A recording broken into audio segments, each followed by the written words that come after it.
ராஜஸ்தான் மாநிலம் ஜெய்ப்பூரில் கட்டுமானத்தில் இருந்த 5 மாடி கட்டடத்தை அதிகாரிகள் இடித்து அகற்றினர். கட்டடத்தில் விரிசல் விழத் தொடங்கியதாகவும் பாதுகாப்பு அச்சுறுத்தல் காரணமாக அதை இடிப்பதாகவும் அதிகாரிகள் கூறினர். தரைத்தளத்தில் உள்ள தூண்களில் துளையிடப்பட்ட நிலையில் நொடிப்பொழுதில் கட்டடம் சரிந்து விழுந்தது.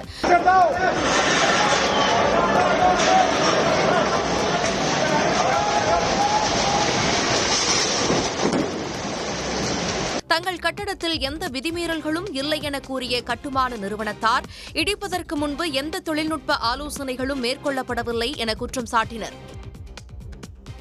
நாடு முழுவதும் இண்டிகோ விமானங்களால் பயணிகள் கடும் சிரமத்திற்கு ஆளாகியுள்ள நிலையில் பெங்களூருவிலிருந்து வதோதராவுக்கு புறப்பட தயாராக இருந்த இண்டிகோ விமானத்தின் உள்பகுதியில் புறா ஒன்று பறந்து சென்ற வீடியோ வெளியாகியுள்ளது.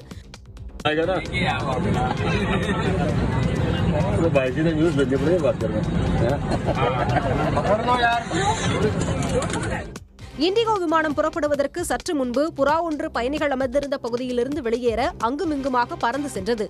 விமான பயணிகள் புறாவை பிடிக்க முயன்றபோது சிக்காமல் இருந்த புறா பின்னர் பாதுகாப்பாக விமானத்திலிருந்து வெளியேற்றப்பட்டது.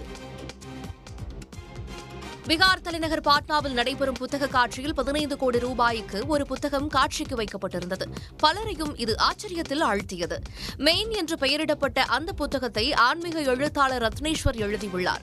3 பிரதிகள் மட்டுமே அச்சிடப்பட்டுள்ள மெயின் நூல் பாட்னாவில் வெளியிடப்பட்டது.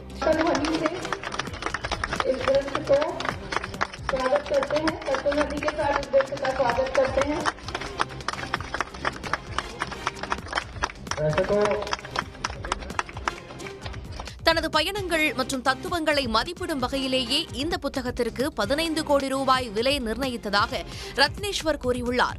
பொது இடங்களில் வைக்கப்படும் இந்த புத்தகத்தை மக்கள் படிக்கலாம் என்றும் அதை விலைக்கு வாங்க விரும்பினால் விற்பனை செய்யப்படும் எனவும் ரத்னேஸ்வர் தெரிவித்தார்.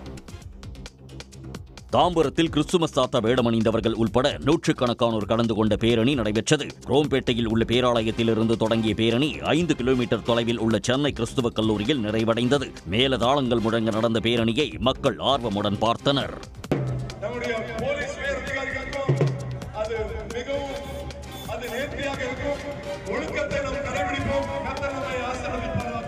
கிறிஸ்துமஸை முன்னிட்டு உலக சமாதானம் விபத்தில்லா தமிழ்நாட்டை வலியுறுத்தி இந்த பேரணி நடைபெற்றதாக ஏற்பாட்டாளர்கள் தெரிவித்தனர்.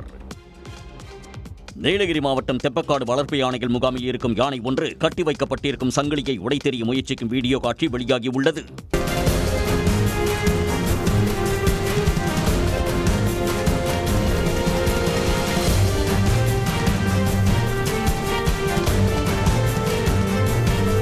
மதம் பிடிக்கும் பருவம் என்பதால் யானை சங்கிலியால் கட்டி வைக்கப்பட்டுள்ளது. வாகனங்களே யானையின் அருகே செல்வதை தவிர்த்து வரும் நிலையில் கட்டி வைக்கப்பட்டிருக்கும் சங்கிலியை உடைக்க யானை பலமுறை முயற்சி செய்து வருவது பரபரப்பை ஏற்படுத்தியுள்ளது.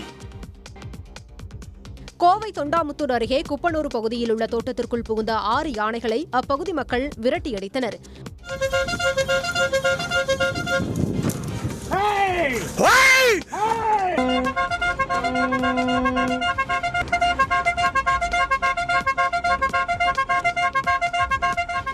வேலுச்சாமி என்பவர் தோட்டத்தில் நேற்று மாலை 6 யானைகள் புகுந்து அங்குள்ள பயிர்களை சேதப்படுத்தியது. இதுகுறித்து வனத்துறைக்கு தகவல் தெரிவிக்கப்பட்ட நிலையில் வனரோந்து குழுவினர் வர தாமதமாகினர். இதனால் அப்பகுதியைச் சேர்ந்தவர்கள் மினிலாரி மூலம் ஒலியை எழுப்பி யானைகளை அடர் வனப்பகுதிக்குள் விரட்டினர்.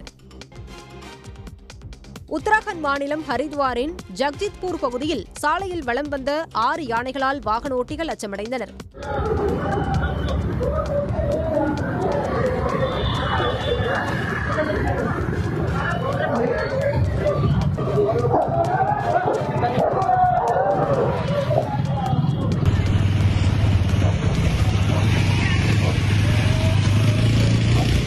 ராஜாஜி தேசிய பூங்கா மற்றும் ஹரித்வாரை ஒட்டியுள்ள வனப்பகுதியிலிருந்து வெளியேறிய 6 யானைகள் திடீரென ஹரித்வார் லக்ஷர் பிரதான சாலையை நோக்கி சென்றது. 6 யானைகள் ஊர்வலமாக சாலையை கடந்து சென்றதை பார்த்து வாகன ஓட்டிகள் அச்சமடைந்தனர். ஆந்திர மாநிலம் சிம்மாச்சலில் உள்ள வராகலட்சுமி நரசிம்மர் கோயிலில் இந்திய கிரிக்கெட் வீரர் விராட் கோலி வழிபாடு மேற்கொண்டார். கோயில் வளாகத்தில் விராட் கோலியை காண ரசிகர்கள் குவிந்தனர்.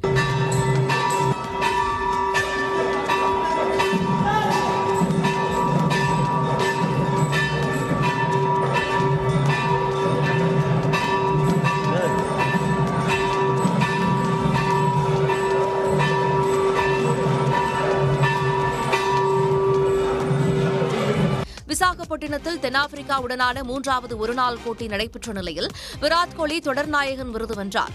இந்த மகிழ்ச்சியான தருணத்தில் கோலி கோயிலுக்கு சென்ற காட்சிகள் சமூக வலைதளங்களில் பரவி வருகின்றன. இந்திய கிரிக்கெட் வீரர் ரோஹித் சர்மா சிறப்பான ஃபார்மில் உள்ள நிலையில் உணவு பழக்க வழக்கங்களில் கண்டிப்பான நடைமுறைகளை பின்பற்றி வருகிறார். தென்னாப்பிரிக்காவிற்கு எதிரான ஒருநாள் தொடர் வெற்றி கொண்டாட்டத்தின் போது யசஸ்வி ஜெய்ஸ்வால் வழங்கிய கேக் துண்டை ரோஹித் சர்மா தவிர்த்தார். வேண்டாம் சகோதரா, மீண்டும் நான் குண்டாகி விடுவேன் என ரோஹித் கூறிய காட்சி சமூக வலைதளங்களில் வைரலாகி வருகிறது.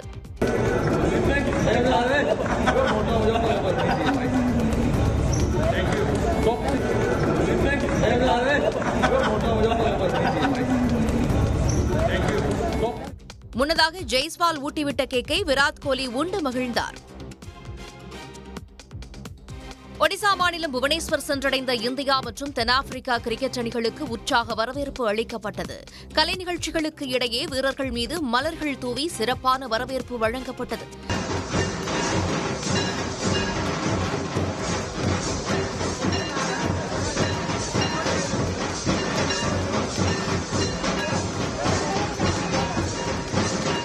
தென்னாப்பிரிக்காவுடனான ஒருநாள் தொடரை இந்தியா வென்ற நிலையில் அடுத்து 5 போட்டிகள் கொண்ட T20 தொடர் நடைபெறவுள்ளது. முதல் T20 போட்டி ஒடிசாவின் கட்டாக்கில் நாளை நடைபெறவுள்ளது. இந்திய பிக்கில் பால் லீக் சீசன் 1 ஹைதராபாத் அணியை வீழ்த்தி மும்பை சாம்பியன் பட்டம் வென்றது. டெல்லியில் நடைபெற்ற இறுதிப் போட்டியில் சிறப்பு அழைப்பாளராக கலந்து கொண்ட ஒன்றிய அமைச்சர் கிரண் ரிஜிஜு பிக்கில் பால் விளையாடி அசத்தினார்.